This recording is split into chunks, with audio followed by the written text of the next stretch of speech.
More names of God, Rock, 1 Corinthians 10:4, Root of David, Revelation 22:16, Rose of Sharon, Song of Solomon 2:1, Ruler of God's creation, Revelation 3:14, Ruler over kings of earth, Revelation 1:5, Ruler over Israel, Micah 5:2, Savior, Luke 2:11, Scepter out of Israel, Numbers 24:17, Seed, Genesis 3:15, Servant, Isaiah 42:1, Shepherd of our souls, 1 Peter 2:25, Shield, Genesis 15:1, Son of David, Matthew 1:1, Son of God, Matthew 27:54, Son of Man, Matthew 8:20, Son of the Most High,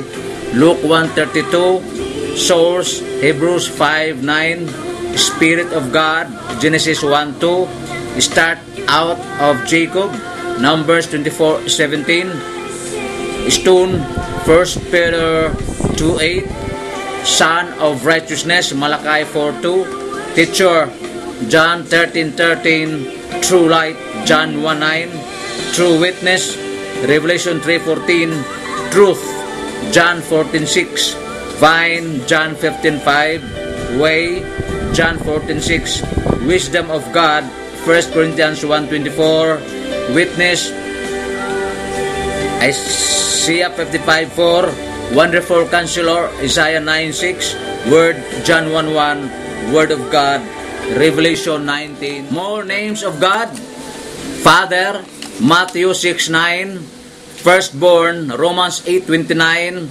First Fruits, 1 Corinthians 15:20-23, Foundation, 1 Corinthians 3:11, Friend of tax collectors and sinners, Matthew 11:19, Gentle Whisper, 1 Kings 19:12, Gift of God, John 4:10, Glory of the Lord, Isaiah 45, God, Genesis 1:1, God Almighty, Genesis 17:1, God over all, Romans 9:5, God who sees me, Genesis 16:13, God Good Shepherd, John 10:11, Great High Priest, Hebrews 4:14, Great Shepherd, Hebrews 13:20, Guide, Psalm 48:14, Head of the Body, Colossians 1:18, Head of the Church, Ephesians 5:23, Heir of all things, Hebrews 1:2, High Priest, Hebrews 3:1,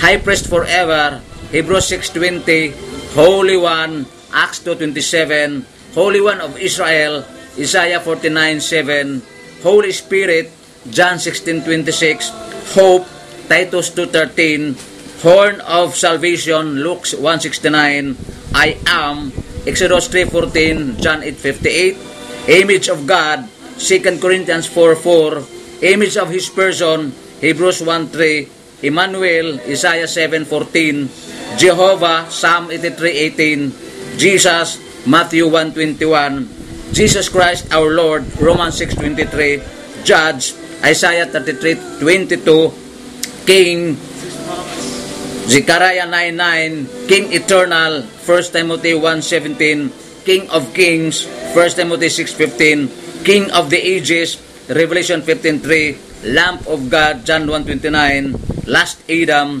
1 Corinthians 15:45, Lawgiver, Isaiah 33:22. Leader, Isaiah 55:4, Life, John 14:6, Light of the World, John 8:12, Like an Eagle, Deuteronomy 32:11, Lily of the Valleys, Song of Solomon 2:1, Lion of the Tribe of Judah, Revelation 5:5, Living Stone, 1 Peter 2:4, Living Water, John 14, Lord, John 13:13, Lord God Almighty, Revelation 15:3, Lord Jesus Christ, 1 Corinthians 15:57, Lord of all, Acts 10:36, Lord of glory, 1 Corinthians 2:8, Lord of lords, 1 Timothy 6:15, Lord our righteousness, Jeremiah 23:6, Love, 1 John 4:8, Man of sorrows, Isaiah 53:3, Master, Luke 5:5, Mediator, 1 Timothy 2:5, Merciful God, Jeremiah 3:12, Messenger of the Covenant, Malachi 3:1, Messiah, John 4:25, Mighty God, Isaiah 9:6, Mighty One, Matthew 2:23, Mighty One, Isaiah 60:16, Nazarene, Matthew 2:23, Offspring of David, Revelation 22:16, Omega, Revelation 22:13, Only Begotten Son, John 1:18, Our Passover Lamb, 1 Corinthians 5:7, Our Peace, Ephesians 2:14, Pater, Isaiah 64:8, Power of God, 1 Corinthians 1:24, Prince of Peace, Isaiah 9:6, Prophet, Acts 3:22, Purifier, Malachi 3:3, Rabboni or Teacher, John 20:16, Radiance of God's Glory, Hebrews 1:3, Redeemer, John 19:25, Job 19:25,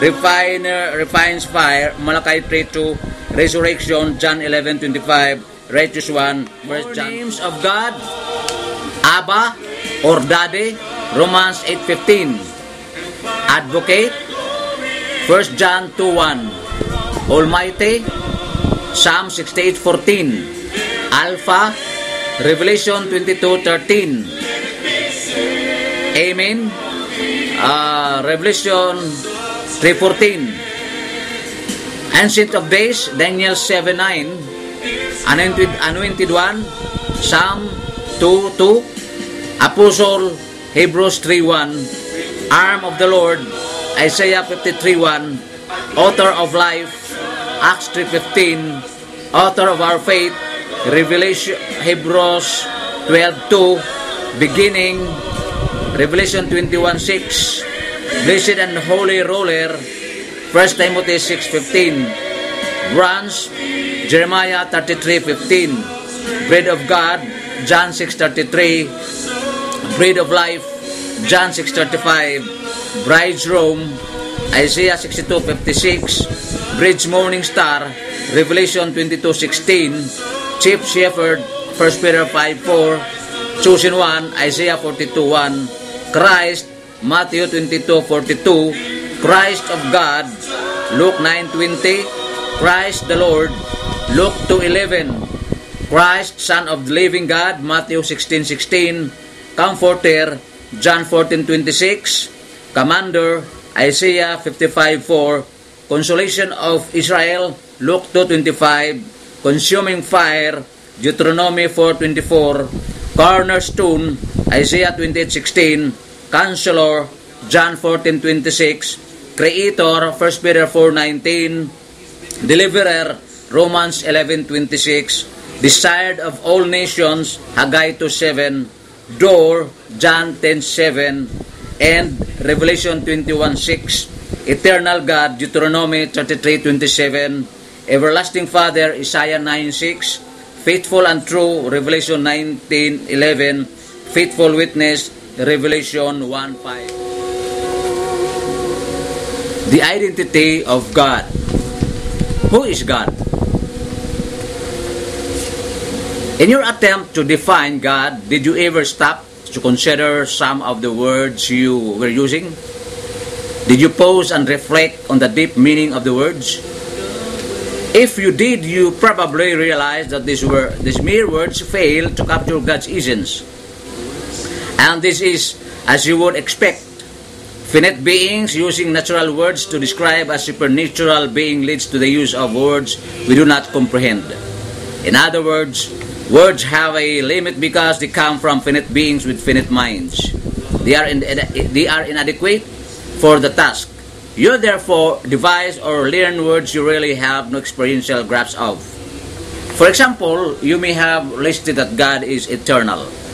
Do you have any idea of what eternal experientially means? You can read about the color, but until you actually see it, you will have no idea what it looks like. Or you can read a lot about cycling, but have little idea of what cycling is unless you have ridden a bike. No human being has any idea what eternity is like. You cannot comprehend it. You can try to think about it, but will inevitably get lost in the repeating of never-ending, never-ending, never-ending. No finite created being with a definite beginning and a definite end can grasp a concept that has no beginning or end. All you can do is to apprehend its awesomeness, its holy otherness, its total beyond you-ness. How do you feel when you think of God as wholly beyond you in every conceivable way? Are we struck, confused, distant? Hopefully you are beginning to feel just how big God is. My hope for you is that you never lose that feeling, a depth of God-inspired awe as long as you live.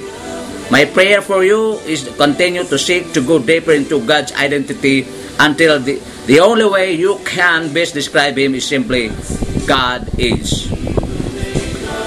Hear the following definition of God given by Gordon Lewis.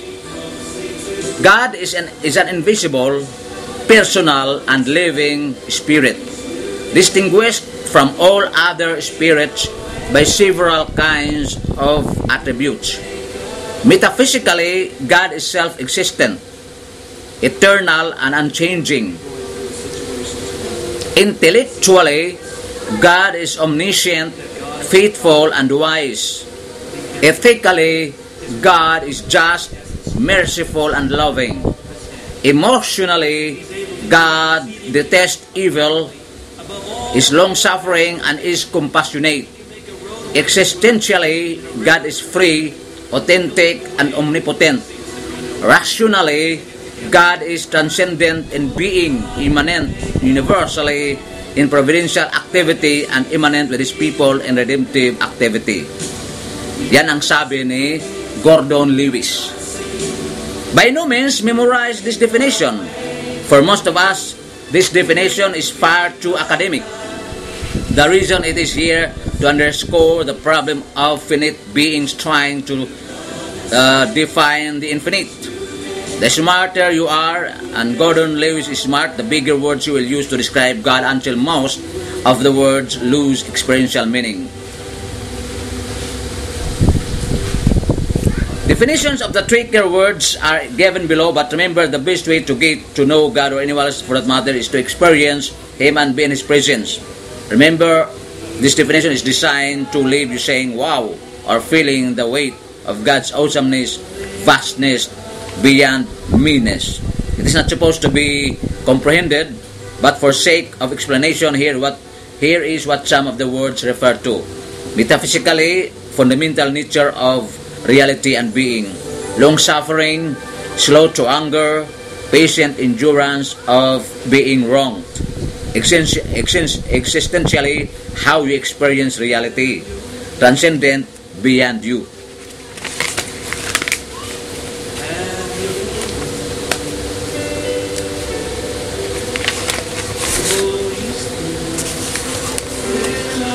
A few of the names in the list may not make any sense to you, even you hear what I said. This is because it's a name that is probably tied to a cultural issue or concern that was popular at the time or native to Middle East culture, but not here. You may choose to research that name or leave it for another time and just let the ones you recognize understand to sink in. The names of God. Let's begin in the Old Testament. In the Old Testament, there are names for God. Elohim, Genesis 1:1, Psalm 19:1, meaning God, a reference to God's power and might. Adonai, Malachi 1:6, meaning Lord, a reference to the Lordship of God. Jehovah Yahweh, Genesis 2:4, meaning God's divine salvation. Jehovah Makadishim, Exodus 31:13, meaning the Lord my sanctifier. Jehovah Rohe, Psalm 23:1, meaning the Lord my shepherd. Jehovah Shammah, Ezekiel 48:35, meaning the Lord who is present. Jehovah Rapha, Exodus 15:26, meaning the Lord our healer. Jehovah Chidkino, Jeremiah 23:6, meaning the Lord our righteousness. Jehovah Jireh, Genesis 22:13-14, meaning the Lord will provide. Jehovah Nissi, Exodus 17:15, meaning the Lord our banner. Jehovah Shalom, Judges 6:24, meaning the Lord is peace. Jehovah Sabaoth, Isaiah 6:1-3, meaning the Lord of hosts. El Elyon, Genesis 14:17-20, Isaiah 14:13-14, meaning the Most High God. El Roi, Genesis 16:13, meaning the strong one who sees. El Shaddai, Genesis 17:1, Psalm 19:1, meaning the God of the mountains or God Almighty. El Olam, Isaiah 40:28-31, meaning the everlasting God. Immensity may be defined as that perfection of divine being by which He transcends all spatial limitations and yet is present in every point of space with His whole being. 1 Kings 8:27, Jeremiah 23:23, 4, and Acts 7:48-49. Omnipresence. In the next three attributes, the prefix omni comes from the Latin word omnis, meaning all. Thus, omnipresence means God is everywhere present. This is contrasted with patism, which states that God is in everything. More specifically, omnipresence may be defined as God in the totality of His essence without diffusion or expansion, multiplication or division, penetrates and fills the universe in all its parts. Psalm 139:7-12. Omniscience. The English word omniscience comes from the Latin word omnis, meaning all, and scientia, meaning knowledge. Thus it means that God has all knowledge. A more comprehensive definition will state that God knows all things actual and possible, past, present, and future in one eternal act. A number of things should be noted about God's omniscience. God knows all things that exist in actuality. God knows all the variables concerning things that have not occurred. God knows all future events. Omnipotence. The term omnipotence signifies that God is all-powerful. A proper definition states God is all-powerful and able to do whatever He wills. Since His will is limited by His nature, God can do everything that is in harmony with His perfections. In other words, the question, can God create a stone so large that He could not lift it? Is not a legitimate question. God can do all things that are in harmony with His nature and person. Truth. In speaking of God as truth, it is implied that God is all that He as God should be, and that His word and revelation are completely reliable. God is the truth in His person. God is the truth in His revelation.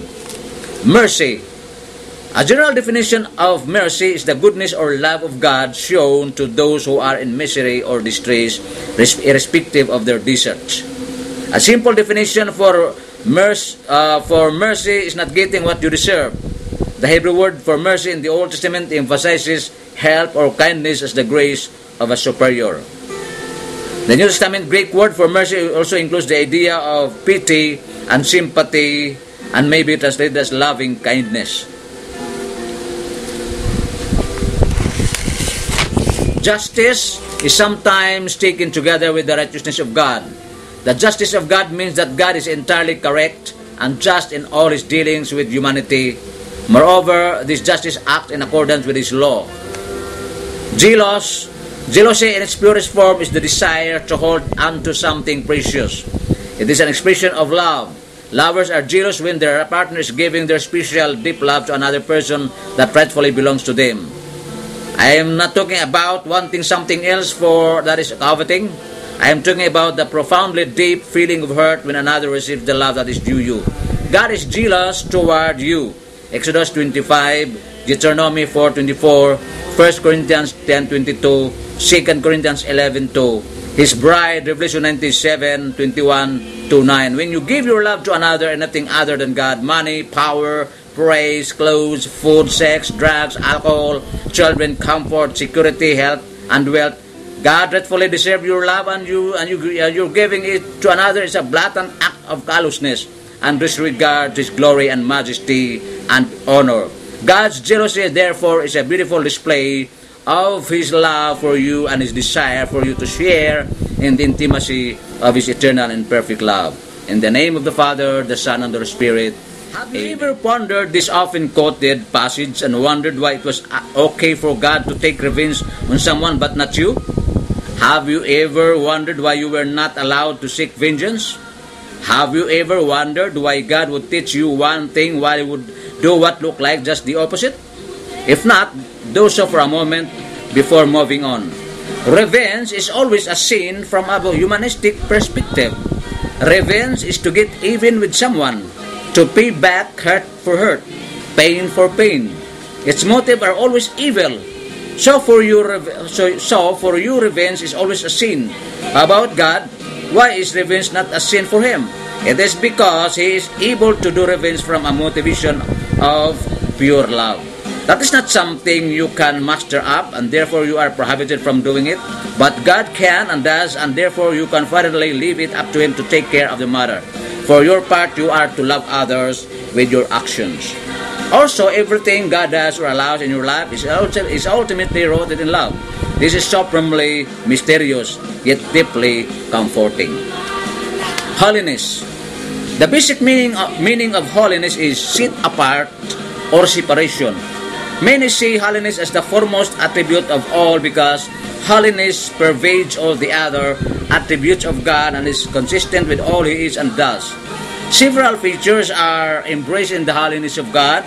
It has a transcendent emphasis, indicating He is absolutely distinct from all His creatures and exalted above them in infinite majesty. Exodus 15:11 explained that in His holiness God is without peer and awesome, revealed in the marvelous way He delivered Israel from Egyptians. Isaiah 57:15 describes His transcendence. He is high and exalted, living on a high and holy place. It also has an ethical emphasis, indicating He is separate from moral evil or sin. God's holiness points to His majestic purity and ethical majesty. The foundation of this emphasis is Leviticus 11:44-45. Be holy, for I am holy. Because God is morally pure, He cannot condone evil nor have any relationship to it. Psalm 11:4-6. In His holiness, God is the moral and ethical standard. He is the law. He sets the standard. He is untainted or stained from sin. Now, let's see. The other one is called relative attributes. Some attributes may be termed relative because they are related to something created. Eternal. The eternity of God is understood as God relating to time. By definition, it means that God is not limited or bound by time in any way. With God, there is no succession of events. He is above all temporal limitations. With Him, there is no distinction between the present, past, and future. But all things are equally and always present to Him. His eternity is expressed in Psalm 92, from everlasting to everlasting, you are God. God's eternity extends backward to infinity and forward to infinity. Moreover, God's eternity is also related to His eternal role in His universal kingdom. Psalm 102:12. God's eternity is also related to His name. In Exodus 3:14, He informed Moses that His name is I am who I am. Some scholars relate His name Lord, verse 14, to I am who I am. Hence, God's name reflects His eternity in that He is the continually existing one. However, this is not to suggest that time is unreal or non-existent with God. While God is everything as an eternal now, He nonetheless, in relation to humanity and the rest of creation, sees a succession of events in time. You see an experienced time as linear because you are fixed to time and cannot escape it. You cannot go to the past or out into the future. You are a slave to this chronos time. But God is not. He is outside of time. He created it and He existed when there was no time. This grace was given us in Christ Jesus before the beginning of time, but it has now been revealed through the appearing of our Savior, Christ Jesus, who has destroyed death and has brought life and immortality to light through the gospel. 1 Timothy 1:9. Paul, a servant of God and an apostle of Jesus Christ, for the faith of God's elect, and the knowledge of the truth that leads to godliness, a faith and knowledge resting on the hope of eternal life, which God does not lie, promised before the beginning of time, and at His appointed season He brought His word to light through the preaching entrusted to me by the command of God our Savior. Titus 1:1-3. If God is a child of time, He is in time as well, and not bound to it. Then time become irrelevant to Him. The past is the same as the future, which is the same as the present. He is experiencing all of your past and future simultaneously with you right now. Everything you will do, think, be, and feel is presently being experienced by God. When Genesis 1:1 says, in the beginning God created, it includes the fourth dimension of our reality, time. Time is created element in our universe and is not itself eternal. Only God is eternal. This can have profound implication for a believer's life. One is the apparent contradiction between God's sovereignty and man's free will. That is God's divine decree or choosing us or rejecting us as our ability to choose or reject God. Praise be the God and Father of our Lord Jesus Christ, who has blessed us in the heavenly realms with every spiritual blessing in Christ. For He chose us in Him before the creation of the world to be holy and blameless in His sight. In love, He predestined us to be adopted as His sons through Jesus Christ, in accordance with His pleasure and will. Ephesians 1:3-5. Now fear the Lord and serve Him with all faithfulness.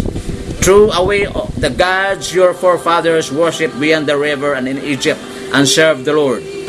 But if serving the Lord seems undesirable to you, then choose for yourselves this day whom you will serve, whether the gods your fathers served beyond the river, or the gods of the Amorites, in whose land you are living. But as for me and my household, we will serve the Lord. Joshua 24:14-15. God's identity revealed.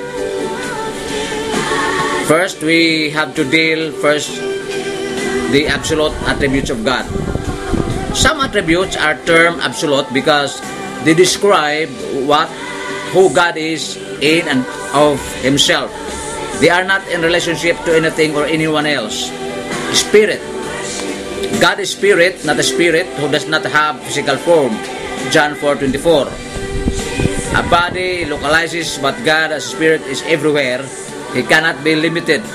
Although God does not have a body, He is nonetheless a substance, yet not material. Spirituality goes farther than simply identifying God as not having a body. It also means that He is the source of all life. The prohibition of Exodus 24 was given because God does not have a physical form. Hence, it is wrong to make any likeness of Him. The many references to God's physical features, Genesis 3:8, 1 Kings 8:29, Psalm 34:15, Isaiah 65:2 are anthropomorphisms, figurative language giving God human characteristics so that you might understand Him better.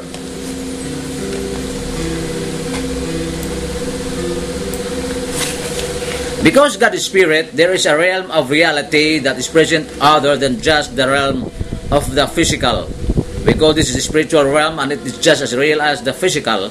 Not only that, the spiritual realm existed before the physical realm was ever created. In one sense, it is more real than the physical realm. God the Creator existed before the material, the created.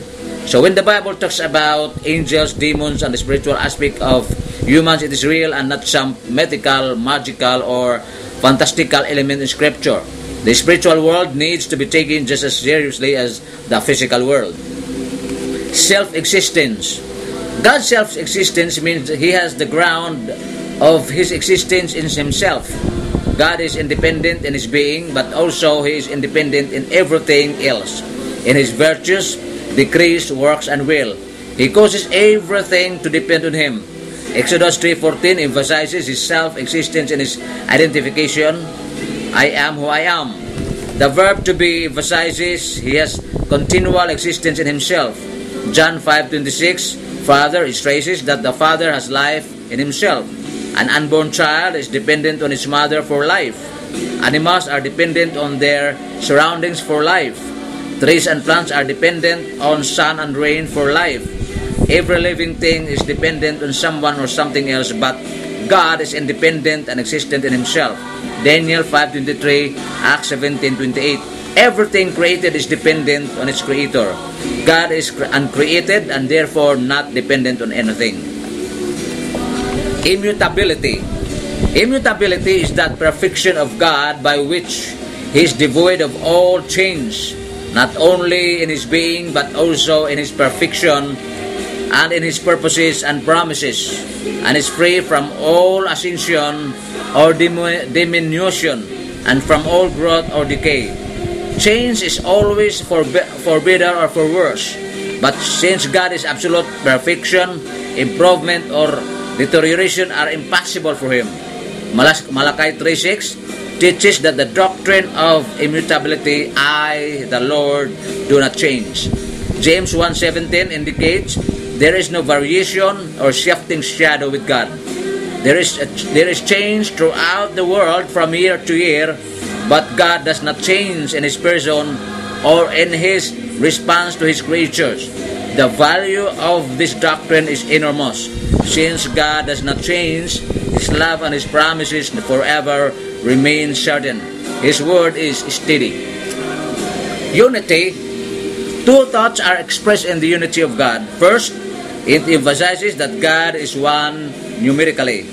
It was this belief that set Israel apart from her polytheistic neighbors.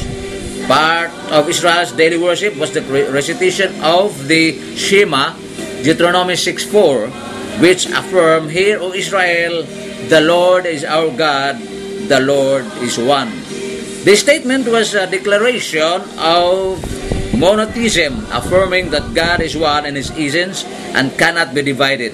It also affirmed Him as absolutely unique. There is none other than can be compared with Him. Exodus 15:11. The emphasis on God as a numerically one is also stressed in 1 Timothy 2:5 and 1 Corinthians 8:6. Second, the unity of God stresses that God is not a composite and cannot be divided into parts. The statement stresses the inner and qualitative unity of God. Because the Lord alone is God, none other is to share His glory, hence the prohibition, guard yourselves from idols. 1 John 5:21. Love. 1 John 4:8 indicates that God is love, while verse 10 explains how that love is displayed. And this is love, not that we love God, but that He loved us and sent His Son to be the propitiation for our sins. Thus, God's love may be defined as that perfection of the divine nature by which God is eternally moved to communicate Himself. It is not a mere emotional impulse, but a rational and voluntary affection having its ground in truth and holiness and its exercise in free choice. Agape love is frequently used to denote God and His response to humanity. John 3:16, John 5:42, Romans 5:5 and 8, Romans 8:35 and 39, 1 John 14 and 11 and 19, and then Revelation 1:5.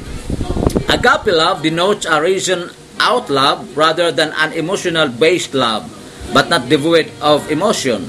One that loves the object respective of the worth of the object, and even though the love may not be reciprocated, it is unconditional love for another. Note that God is love, not just loving or lovable, because He embodies love completely and fully. There's nothing that He can do that is unloving.